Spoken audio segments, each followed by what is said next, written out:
pihak-pihak penegak hukum langsung menangkap dan langsung menjadikan tersangka mahasiswa. Ini kan bagian dari pembungkaman suara kritis mahasiswa dan masyarakat.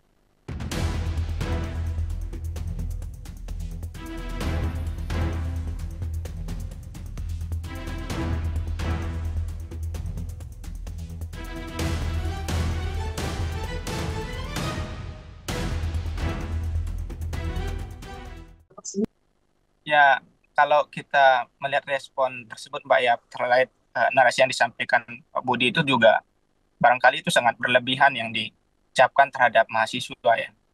Yang kita pertegaskan ya namanya pejabat negara bukan hanya pejabat yang kekal terhadap hukum ataupun terhadap kritikan ya. Undang-undang kita kan dalam demokrasi ini udah dibebaskan dalam hal ekspresi terkait dengan bagaimana meme ini kan sebuah kombinasi untuk menyampaikan sebuah kritikan terhadap sosial maupun politik. Hal yang wajar lah dipergunakan oleh dunia politik dalam ini. Namun yang perlu kita pertegas adalah sikap dari mahasiswa yang menyampaikan meme yang dibuat Prabowo dengan Jokowi saat itu, barangkali itu sebuah sikap dari mahasiswa terhadap melihat realita kebijakan-kebijakan hari ini. Barangkali itu yang mendorong atas pembuatan hal tersebut. Namun kita melihat dari segi lain juga itu sangat mungkin sudah tidak baik ya mencerminkan kaum-kaum intelektual yang mencerminkan. Sehingga ini yang perlu kita kawal adalah bagaimana konstitusi penegakan hukum ini harus transparan dan kita harus kawal. Karena ini juga kita kaget pihak-pihak penegak hukum langsung menangkap dan langsung menjadikan tersangka mahasiswa. Ini kan bagian dari pembungkaman suara kritis mahasiswa dan masyarakat. Seharusnya kan ada prosedurnya, ada pelaporan, kemudian baru ditindaklanjutin. Nah ini kan langsung ditangkap. Kasus-kasus yang lain dia selalu menarasikan tentang harus ada pelaporan dulu baru ditindaklanjutin. Dan ini langsung ditangkap. Dan itu yang menjadi kebingungan kita di mahasiswa.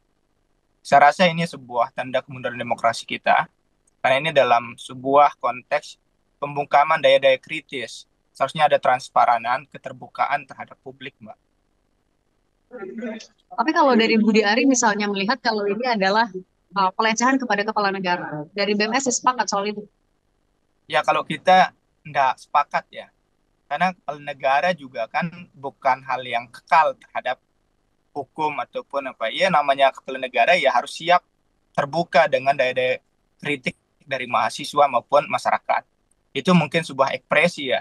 Dan yang harus mendalam dilihat, kenapa meme seperti ini harus keluar dari masyarakat. Nah, hal itu ya seharusnya yang diperdalam. Mungkin karena keresahan, mungkin karena melihat realita kebijakan, ataupun sebagainya. Sehingga hal yang dicapkan terhadap mahasiswa tadi adalah pelecehan terhadap institusi negara, itu barangkali tidak tepat menurut saya. Karena itu menggambarkan bahwa seolah-olah pemerintah negara tidak bisa dikritisin. Seharusnya direspon dengan bijak. Kayak mungkin hal perlu kita pelajarin terlebih dahulu karena mungkin ada landasan atau latar belakang yang sehingga mahasiswa menimbulkan meme seperti ini. Hal itu yang kita mau seharusnya pejabat negara harus menjawab respon seperti itu. Kalau dari istana, tadi jubir istana bilang lebih baik pembinaan. Kalau pembinaan, apakah langkah yang lebih baik sebenarnya? Atau tetap ada alternatif lain yang seharusnya dipilih? Ya, itu barangkali konkret, Mbak. Pembinaan itu barangkali kan karena ya publik ya wajar merespon apapun kebijakan secara langsung, the point ya. Nah, yang kita minta adalah pembinaan terhadap bagaimana melihat konstitusi negara kita harus kritis seperti apa, kemudian ruang-ruang penyampaian pendapat seperti apa. Sehingga konstitusi kita dalam undang-undang yang jelas, kita diatur untuk mengkritisi secara terbuka dan tidak ada pembungkaman terhadap daya kritis masyarakat sipil. Nah, yang kalau disampaikan Budi Ari itu kan sangat sudah melabelkan bahwa ruang-ruang kritis mahasiswa dan masyarakat itu sudah tidak sah. Nah, itu kalau kami lihat, Mbak.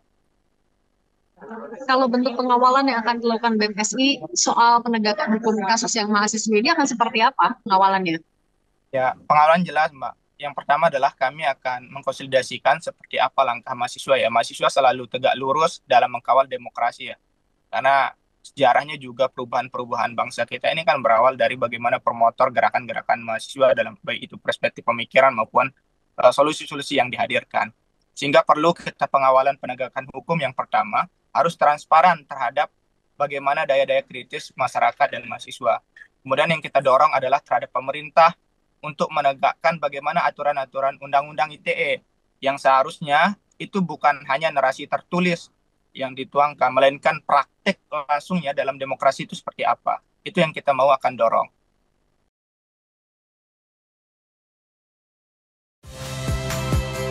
Saya Nitya Anissa, saksikan program-program Kompas TV melalui siaran digital, pay TV, dan media streaming lainnya.